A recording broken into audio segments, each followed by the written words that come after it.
우암노인 이태준 1934년. 우암노인은 어렴풋이 의식이 돌자 소스라쳐 눈을 떴다. 그리고 얼른 손부터 입으로 가져가려 했으나 맥없이 던져졌던 손은 시든 호박잎 같아서 그렇게 날래게는 움직여지지 않았다.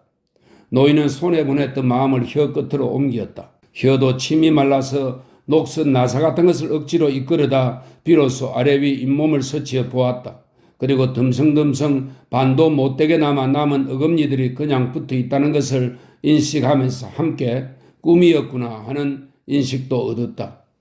후, 노인은 가쁘던 숨을 몰아내었다.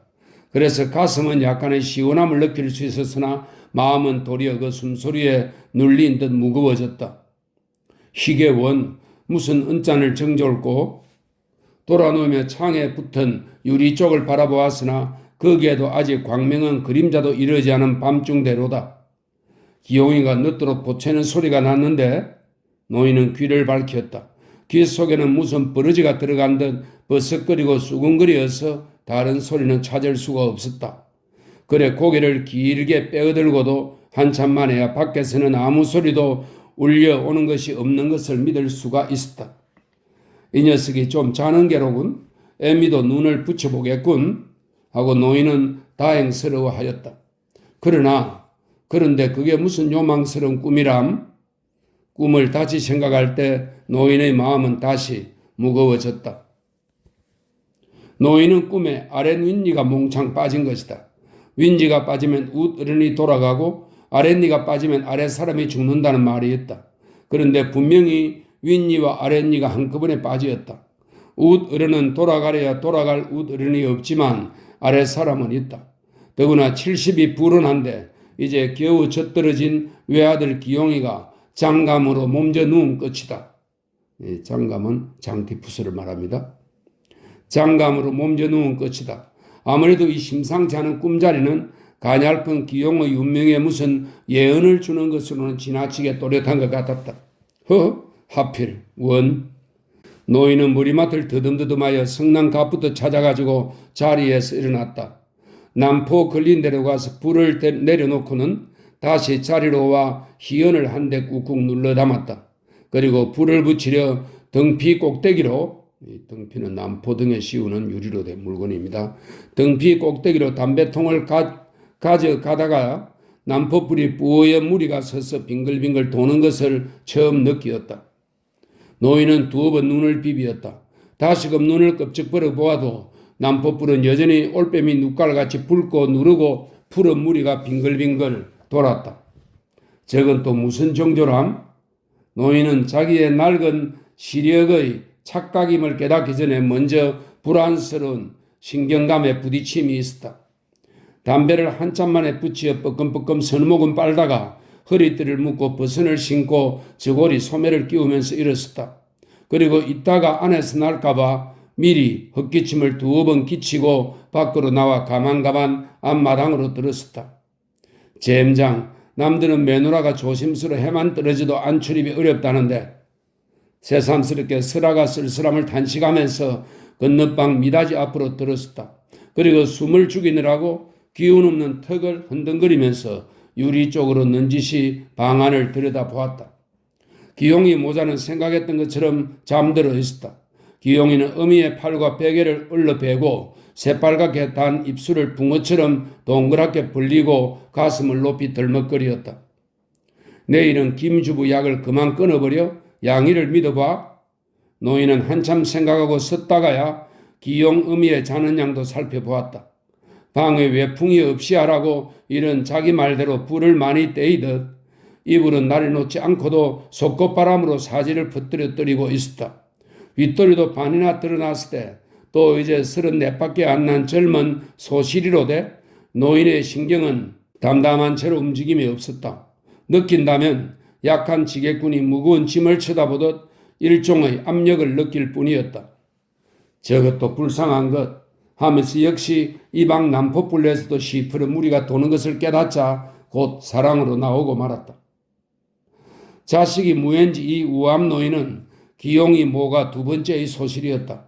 처음엔 팔자에 없는 걸 굳이 욕되게 바라라 하고 깨끗이 두 늙은이끼리 회론할 작정이었으나 쉰이 되던 해 겨울 어느 날 밤인데 큰 마누라가 자진하여 웬 젊은 것 하나를 데려다 사랑에 밀어넣었다.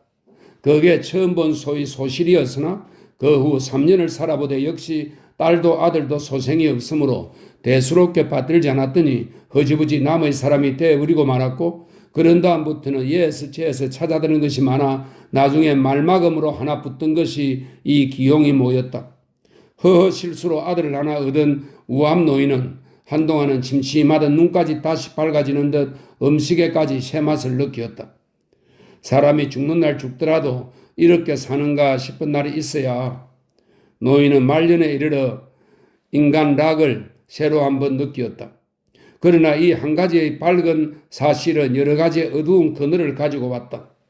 그 마누라는 자진하여 젊은 것 하나를 사랑방에다 밀어 넣어준 때와는 딴 사람처럼 영감의 자리 옆을 떠나는데 관대하지 못하였다. 그걸 글쎄 어느 세월에 길러가지고 자식이라고 후살 맡겨보노 하고 기용의 존재를 헐기 시작하였다. 또 조심해요. 괜히 젊은 것들이 늙은이 골른 걸 돌본답니까 하고 공연히 앙칼진 소리도 하였다. 달라진 것은 큰 마누라뿐도 아니었다. 기침 한 번을 크게 못하던 기용이 모두 기용을 낳아놓고부터는 발을 구르는 듯 대충이 울리게 가래를 돋우는 것이었다. 노인은 일종의 환멸을 느꼈다. 이들의 변모하는 성민은 노인이 믿어온 부덕의 미를 허무스럽게 하였고 가풍을 어지럽히며 가장으로서의 자기의 치신까지 깎이는 것이었다. 이 치신은 처신을 낮게 부르는 말입니다. 치신까지 꺾이는 것 같았다.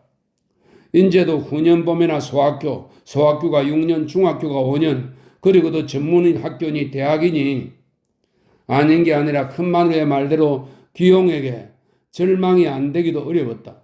더욱 작년봄부터 현저하게 식욕이 감퇴되고 수족이 차지고 시력이 한층 더 침침해감을 돌볼 때 자기는 앞으로 고작 견디어야 기용의 소학교 졸업이나 볼지 말지였다.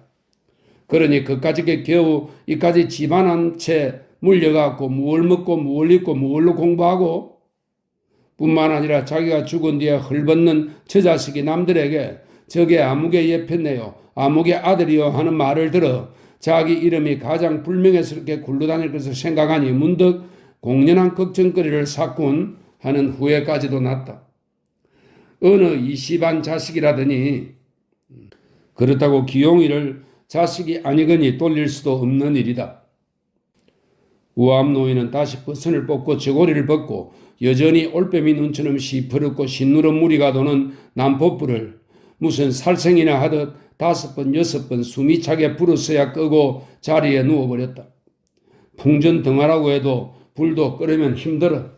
혼자 이렇게 중얼거리고 사람의 목숨도 저런 것이기도 생각해 보았다. 바람에 촛불 끄지도 않은 목숨도 있겠지만 꺼질 듯 하면서도 한없이 질기게 끓어 나중에는 제 진에 나가 떨어지는 그런 떡심 같은 목숨도 있으려니 하였다. 그리고 행여 자기의 임종이 그런 것일까봐 겁이 나기도 했다. 죽음. 노인은 다시 잠에 들기가 힘들었다. 될 수 있는 대로 안정을 하려 껄끄러운 눈은 감았으나 귀에서 사뭇 징을 치듯 소란스럽고 무시무시한 소리가 일어나기 시작했다. 다시 눈을 떠 천장을 바라보았다. 천장은 끝이 없다. 그냥 아무것도 아니 보이는 시커먼 어둠은 한이 없이 높은 것도 같고 한이 없이 깊은 것도 같았다. 그리고 죽음이란 아무것도 안 보이는 저런 빛의 것이려니도 생각하니 방 안이 갑자기 깊고 깊은 산속이나 바닷속처럼 견딜 수 없이 쓸쓸스러웠다. 그리고 이 끝없이 깊은 어둠과 쓸쓸함이 이제부터는 큰 마누라보다도 작은 마누라보다도 기용이보다도 더 가깝게 사귀어 나가야만 할 그것임을 깨달을 때 노인은 무서운 야수와나 마주치는 듯 머리끝이 쭈뼛 곤두솟았다. 저 짐승, 시커멓게 생긴 무슨 그림자는 한 걸음 덥석 앞으로 다가서는 것 같았다. 보송보송하던 이마에는 땀기까지 촉촉이 끼친다. 후, 우암 노인은 머리맡을 더듬었다. 성냥갑을 찾음이다. 담배라도 다시 한 대 붙여 물고 싶었거니와 그보다는 불이 한 점의 불티라도 불빛이 그리워서였다.